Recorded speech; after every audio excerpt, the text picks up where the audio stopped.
Hey everybody, what is going on? Hexlex here. I got another Master Duel video for you. We're coming back to Superheavy Samurai. I wanted to cover this deck a little bit more because my build has hugely changed since my first deck profile and the combo guide as well. And on top of that, I have quite a few interesting games to show you all today of playing this deck through Disruption and comboing off. So for the current build that I have here, you might notice that the extra deck is quite different.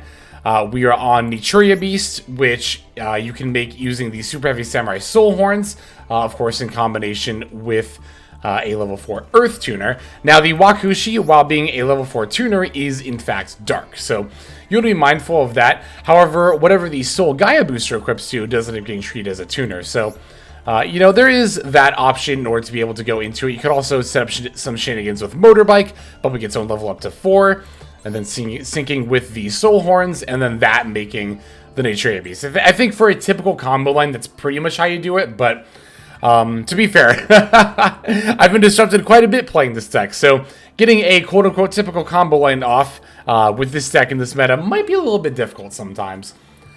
Let's see here. Oh, Soulhorns in general is just a new addition.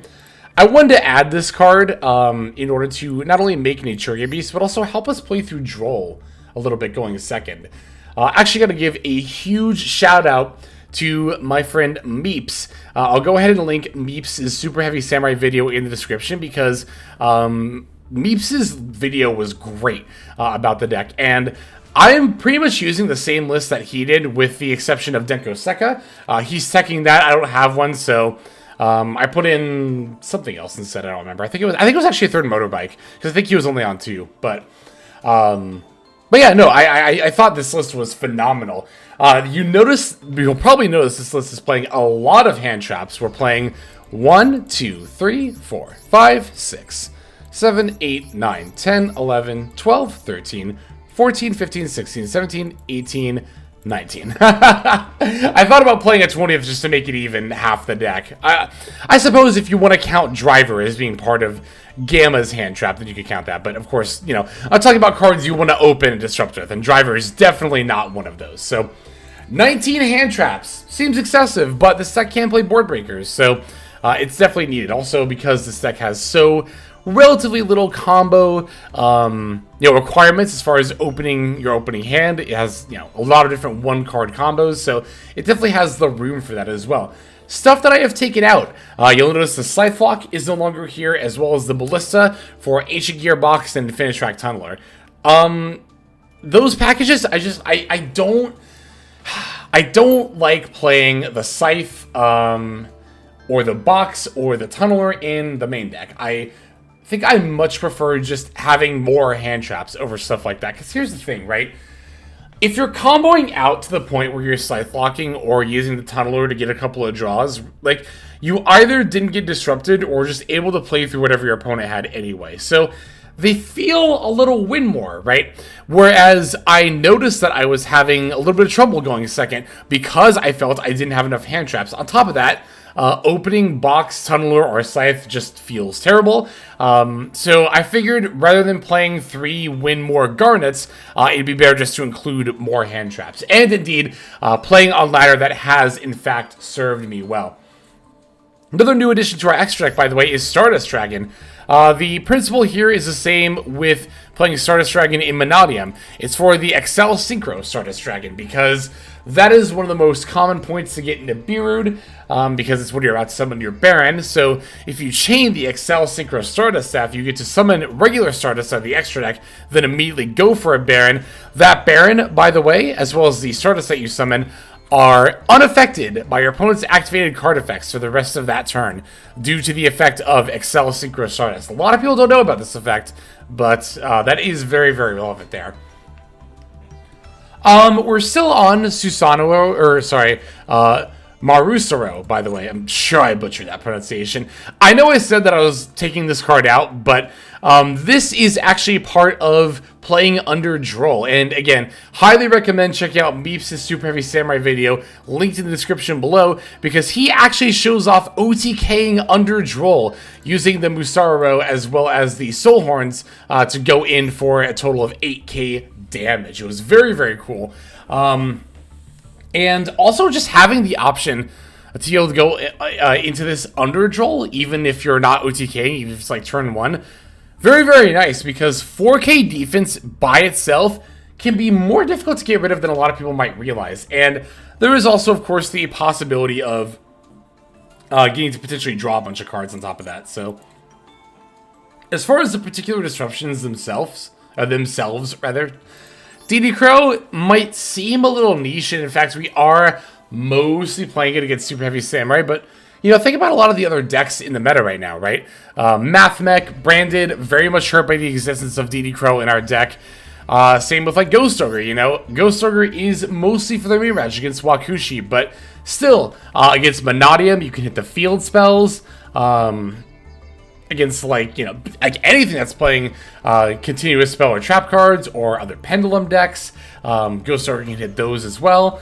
So it definitely has meta relevance there. Ghost Belle, very, very relevant against, again, Mathmech and Branded.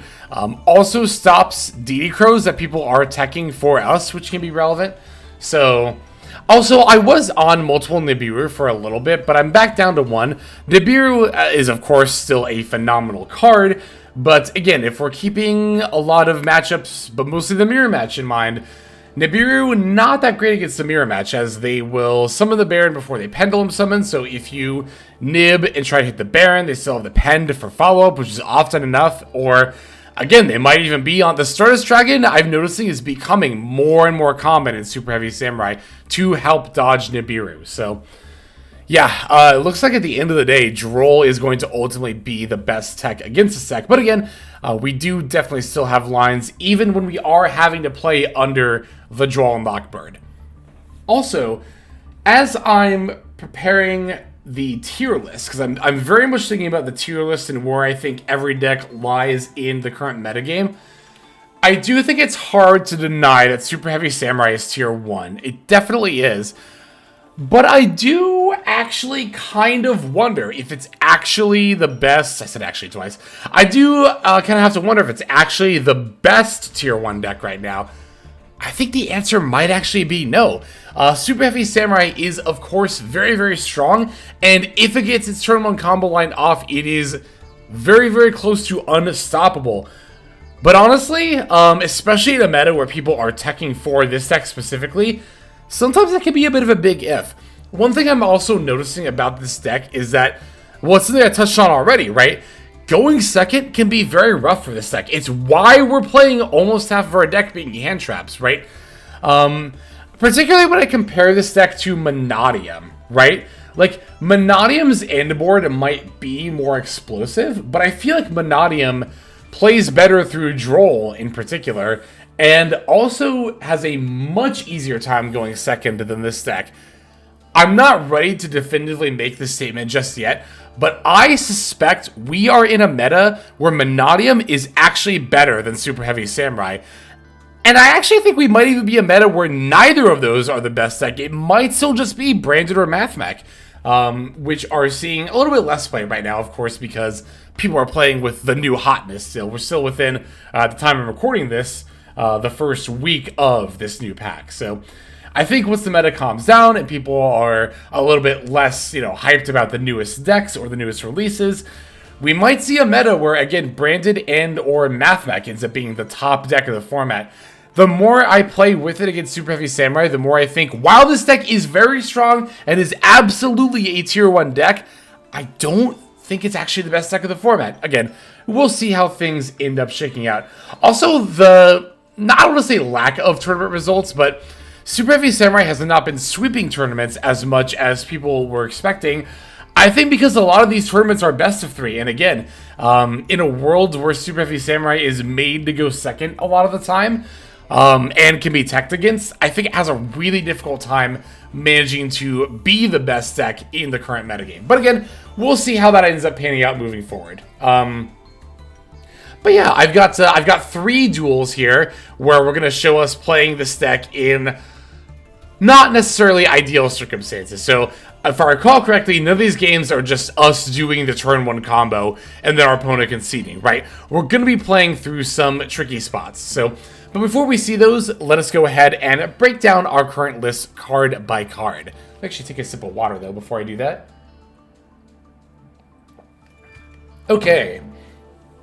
Okay, we are on 1 PSY-Frame Driver, 2 Diddy Crow, 1 Effect Veiler, 3 Droll and Lockbird, 1 Super Heavy Samurai Soulhorns, 2 Super Heavy Samurai Soulpeacemaker, 3 Maxx, 2 Gamma, Framegear Gamma rather, 3 Super Heavy Samurai Motorbike. We've got 2 Ghost Ogre and Snow Rabbit, 3 Ash Blossom and Joyous Spring, 2 Ghost Belle and Haunted Mansion, 1 Super Heavy Samurai Scales, 3 Super Heavy Samurai Soulpiercer, 3 Super Heavy Samurai Wagon, 1 Super Heavy Samurai Soulgaia Booster, 1 Therion King Regulus, 1 Nibiru the Primal Being, 3 Super Heavy Samurai Soul Prodigy Wakaushi, and then 2 Super Heavy Samurai Monk Big Benkei. It's going to do it for our main deck. For the extra deck, we are on 1 Naturia Beast, 1 Stardust Dragon, 1 PSY Framelord Omega, 1 Super Heavy Samurai Ninja Sarutobi, 1 Borreload Savage Dragon, 1 Accel Synchro Stardust Dragon, 1 Baronne de Fleur. We've got the Super Heavy Samurai Brave Masuraro. Again, I probably butchered that. 1 number 41 Baguska, the terribly tired Tapir. 1 Divine Arsenal AA-ZEUS Sky Thunder. 2 Super Heavy Samurai Scarecrow, 1 Qliphort Genius, 1 Elf, and then 1 Apollousa Bow of the Goddess. One note I want to make about the extra deck that I thought of real quick. Zeus, I could definitely see myself dropping because I have Baguska as my only Xyz monster. I was initially playing the Springen's Merrymaker and Sargus, which I do think are still good, but I dropped those to put in Nat Beast and Stardust and just forgot to take out Zeus. So I think in hindsight, yeah, I'd probably drop Zeus for maybe something like access code or something if Baguska is going to be my only Xyz monster. So just wanted to point that out. Just wanted to highlight that before I got a comment about it. But yeah, let's go ahead and see those duels now. All right, our first opponent's going to be on Mathmech. They are playing the Firewall package as well as Microcoder plus Signet Conflict. Notably in their extra deck, they're not playing Aggregator or Singularity. They opted for Baguska and Link Spider instead to play through Maxx, well, Nibiru and Maxx respectively, which I definitely do not fault them for that. I think that's definitely a valid choice for the extra deck there. So we're going to be going second. We got a lot of going second tools I'm very glad to see here. Opponent's going to start with Normal Summon Ash Blossom, then go for the Almirage before revealing the Parallel Exceed. We definitely are going to fire off the Maxx in response to this. They've got an Ash Blossom, which I'm actually not sad to see, and suspected they probably had, given the fact that they normal summoned an Ash Blossom.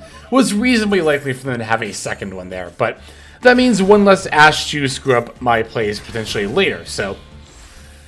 Alright, the 2 Parallel Exceeds are going to make the Prime Mathmech Alimbertion, which I am absolutely going to use my own Ash Blossom against. Trying to make sure they don't add Circular, or even if they already have Circular in hand, this still prevents another Extender as well. So even if they end up having it, this was still fine. They do not have Circular here. Instead, they're going to go ahead and summon out the Splash Mage. Now, my plan was just Ghost Ogre Splash Mage when I activated, but then they showed me they had Addition. I opted not to do that. I think that it did end up being the right play on their part, because, well, I mean, they didn't know I had Ghost Ogre, but if they had Ghost Ogre me, oh, they actually haven't activated Splash Mage at all. Wow, I didn't even notice that. They didn't use it. Oh, I think they're setting up the Terahertz plus Heat Soul line here, which is why they haven't used Splash Mage. But it's going to work out pretty well for me. As I go to use the Transcode F, I get to Ghost Ogre it. This will not only take a Link 3 off the field, but Transcode has to summon to the zone it points to. And if it's not on the field, it's not pointing to a zone anymore. So Ghost Ogre effectively negates and destroys the Transcode there. Very, very good stuff. Gonna start by normal summoning my Super Heavy Samurai Soulpiercer, where you get to link that off for the Scarecrow. Soulpiercer F will activate here to add us the Motorbike. I actually thought about getting the Wakaushi for exactly Droll, which my opponent did end up having here, but I thought playing around Droll with our opponent having one card in hand wasn't worth it, only for our opponent to actually have Droll be their last card. Of course, go figure, it had to be the case, but whatever. That's fine. I'm just going to bring back the Big Benkei here. Opponent is in top deck mode, and I do have the DD Crow. Now, granted, DD Crow is, like, not necessarily guaranteed to end turns by itself, but I feel like this is the deck / situation where that is most likely to be the case.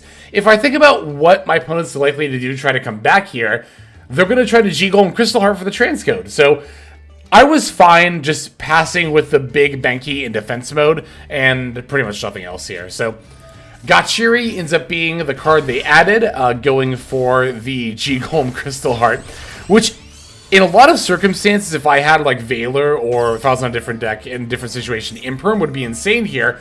But rather, instead, we just get to DD Crow and eat the transcode out of the graveyard that way.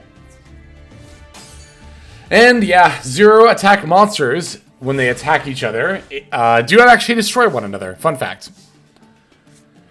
Yeah, Soulpeacemaker is definitely not a bad top deck, but we already had the Motorbike, so I can just use that to grab the Wakaushi, and that's going to end up doing it. So that'll be that game there. And granted, while we didn't have to navigate a lot of disruption ourselves, this does still showcase a lot of good using of disruption from our end. This definitely highlights the point I was making earlier about having 19 hand traps and why that's so effective. Like, if I didn't have any disruption for a Mathmech board, I don't think I would have been able to combo into it. Like, Terahertz plus Superfact, trying to combo into that, like, that just sounds awful. And very much not doable a lot of the time. So, again, this game very much highlights going second why it's so important to have all of those hand traps. Let's go and take a look at our next duel here. Okay, our next game will be a game against Monodium. Very interesting Monodium list. They're on, like, a full set of Fearless and Torrid. So definitely going all out with the balls, I suppose. So anyway, gonna start off first turn here, and we'll summon the Super Heavy Samurai Wagon, turning it to defense mode via its own effect. Trying to add, but they have the Ash Blossom here. So we thankfully have the Soulpeacemaker. One of the reasons that I really like playing 2 Soulpeacemaker is because it's really good for follow-up if you get disrupted like this. Also, I'm trying to remember if we end up showing this game or not, but Soulpeacemaker by itself is not a full combo, but can potentially lead to lines by itself. If you normal this and link it for the Scarecrow, and then discard to bring this back, and then equip, and then sack for the Soulpiercer, and then link that off for another Scarecrow, and then Soulpiercer have to add the Wakaushi, that's better than nothing, even if it's not a full combo. And it does use both your Scarecrows, but again, it is better than nothing, so. But yeah, here, since my Wagon got Ash, I'm just going to go ahead and use the Wakaushi on it and summon out the Soulpiercer. Soulpiercer will get linked off for the Scarecrow. Now, granted, we don't have... Well, we were going to have the Wagon on board either way, right? Because you normally just equip it. So, I think having Soulpeacemaker here actually just allowed us to full combo anyway. Which is, again, another reason why it's, you know, good to play more than one copy. Okay, pitching to bring back that. Okay, here's Nibiru. So we got Ash, we got Nibiru, but we're not done yet. Definitely not, because we have not Pendulum summoned yet. So let me add another Wakaushi and then perform a Pendulum summon. Summoning, of course, the Wakaushi from the extra deck. I'm going to pitch the Soulhorns in hand to bring back Scales. Scales brings back Soulpiercer, and because I've used Wakaushi's effect, I can only summon Super Heavy Sams. I'm just going to make the Brave Masuraro here. And the Soulpiercer lets me add a Motorbike for follow-up plays. I did actually consider making Sarutobi instead. The Spell Trap pop is potentially not only good against whatever the opponent might be on, and actually Monodium is one of the matchups where the Sarutobi Quick Effect pop is most relevant. But on top of that, popping my own Big Benkei is a real consideration here. I don't think I've used the other one this game, right? No.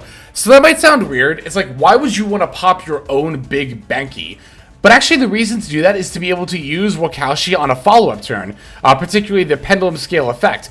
The Scale, it can only summon itself from the Scale if you are placing another Super Heavy Samurai Pendulum monster from the deck to the other Pendulum zone. So, if, for example, you don't have any Big Benkeis left in your deck, you can't do it. But also, if your other Pendulum zone is occupied, then you cannot summon the Wakaushi.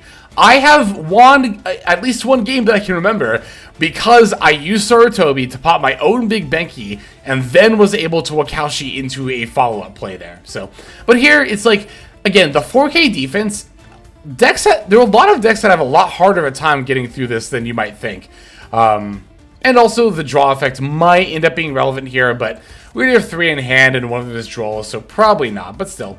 Figured I'd go ahead and do it just in case.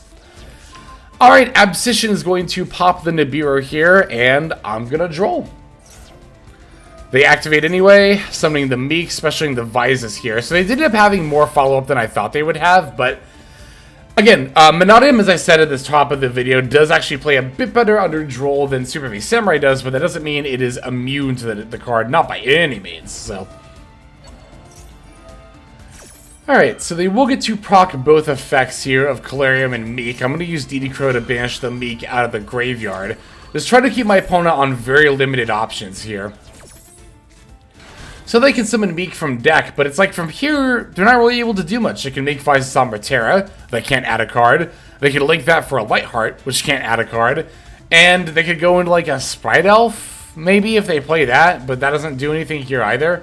So, yeah, oh, they do have they had one more orb, they had the Torrid, but even with the extra tuner on board, it just does not look like they had any follow-up through the Droll unlock there. So, yeah, mainly wanted to show that game because, again, it showcased us playing through not only the Ash Blossom, but also the Nibiru. And while our board might not have been enough, might not have been as much as we normally put out, it was still enough here, combined, of course, with the hand traps that we had waiting in the wings, so to speak. I will also note that, I don't know, I guess we had the Motorbike, so I was going to say, like, I'm not sure exactly what my follow-up line would have been, given that we had our other Pendulum Zone occupied and would not be able to use Wakaushi's effects, but, like, we have the Motorbike, and we already have enough damage. It's like, it would not be hard to find lethal here at all, not by any means, so. Okay, we have one more game to check out. Let us go into that here. And our final opponent is going to be Labyrinth. Good old Lab, definitely still very much, I think, a tier 2 force in the meta right now. Definitely something to consider, you know. Okay, so, going first here, we open Motorbike, and not much else in the way of starters, so we're going to have to hope Motorbike's going to be enough. We do have the Gamma, so there is that. Opponent's going to Maxx C. I will fire off the Gamma here. I don't like doing it because, yeah, they could not only have something to negate the Gamma, but also further follow-up here. Ash Blossom is going to end up going against the Gamma here. Although I will say, I don't think this was a good time to Maxx C. I don't understand Maxx C in response to Motorbike. Because now I get to just do this. I get to just go to end phase without giving you any draws. If you had waited... I'm talking directly to this person. If our opponent had waited for me to place Wakaushi and then activate the effect, which, yeah, I was always going to do that, then they would have gotten a draw here. And I don't think I need to tell you why that would have been good. Just definitely be mindful of that Maxx C. You gotta be mindful of when you're firing it off. It's so easy to be like, oh, Maxx C, it's just a blanket end turner. It's so good. I can just throw it out whenever. Sure, they activate Motorbike. This is my first chance I'm getting past priority because my toggle is set to auto. Why not? I'll just throw it out here. But you really do gotta be mindful of that. I think that definitely was a detriment to my opponent's plays here. Well, it definitely was because it denied them a draw here. Also, another reason I'm fine going to end phase here is because I have Gamma in hand, so I don't want to put any monsters on the field, but I also know that my opponent knows that I have Gamma in hand, because it got revealed and then negated off of Ash Blossom, so yeah. Just gotta be mindful of that. Alright, they're going to Nadir Servant for the Ecclesia Garura effect. I thought maybe they might be on stun when they did that, but I was like, nah, let's see if they're actually on lab, because they have the sleeves. And in fact, they are. Get a Valor the Ariana. Definitely love to see the Valor there because not many other uses for it, especially in this matchup. Gamma on the lady here. Absolutely have to Gamma on the lady here. Absolutely got to do that. Definitely do not want her hitting the board. So thankfully I managed to negate that. Ariana's going to battle over the PSY-Framegear Gamma before allowing the driver to get banished. That was very good of the opponent. You want Driver to get banished because Gamma has to summon Driver from the hand, deck, or graveyard, but if Driver gets banished, you're no longer able to, well, use your second Gamma. But if they had battled over Driver and then let Gamma get banished, then my second Gamma is potentially alive, so. Love drawing Soulpeacemaker here. That is a fantastic top deck. Gonna summon replace the Wakaushi, rather. placing the big Benkei from deck, summoning it. Now big Benkei is going to add the Soulpiercer. Soulpiercer is going to get normal summon and then linked. This is a pretty typical Super Heavy Samurai combo line we're going into here. I'm just kind of waiting to see what my opponent's back row is going to be. Of course, first assumption is going to be that it is a Welcome Lab trap card, but we'll see what ends up happening here. Alright, so I'm going to go for the Accel Synchro Stardust, activate the effect, well, of course, and also Soulpiercer's effect, to bring back the Motorbike, and of course, Wakaushi. Love this chain link. We love this chain link here. Wakaushi places itself, Accel Synchro brings back the Motorbike, and Soulpiercer adds the Soulhorns. Opponent's going to flip a punishment, trying to target the Accel Synchro, but I get to just chain the effect here, and they concede. So, good stuff too, because like the effect of Synchro Summon resolves in the chain link, right? So you summon the Stardust, and then you Synchro as part of that one effect's resolution. So even if my opponent hadn't conceded and Dogmatic a punishment. Actually, I don't think... Is it an and if you do? Let me read this card, actually. Hang on, where was it? Here we go. Dogmatic punishment. Okay, it's an and if you do to send, or to destroy, rather. So, they would have been able to send the Entes, and then activate Entes's effect. But of course, like I said, Accel Synchro Stardust Synchro summons as the resolution of its effect. So I would have already had Baronne on the board by the time Entes would have activated. I could have Baronne negated it and then just proceeded with my turn as normal. So yeah, good stuff. Very good stuff there. Hope you enjoyed those games, showcasing us not only utilizing our hand traps in that first game to good effect, and again, highlighting why we do play so many, but also playing through a couple of interesting spots here in the follow-up games. That is going to go ahead and do it for this video. Thanks for watching. Let's move to the outro. Hey everybody, thank you so much for watching all the way to the end of the video. That means a lot to me. It's also a great way to support the channel, so thank you very much in that way as well. If you're interested in supporting the channel in other ways, like the very special patrons that I am thanking here, you can do so by checking out some of the links in the description. One of those goes to the Patreon, where you can join these fine folk and support the channel that way. I do post daily content over on Patreon, so you do get something for supporting there. And if you're interested, I also have a coaching tier option as well. Details again will be on Patreon in the link below. Also in the description linked below is my Twitch page where I stream a few times a week. You can go ahead and check that out, follow or subscribe over there if you ever want to catch me live. You'll also find my second YouTube channel if you feel like subscribing over there to watch some of the Twitch VODs as well as some additional non-Yu-Gi-Oh related content that I make over there. Again, any of those links you want to check out is all a great way of supporting. But again, even if you don't do that, just watching was also a fantastic way to support. And once again, I have to thank you so very much. But in any case, this is Hexlex. I'm going to be signing out, and I'm hoping you have a fantastic day.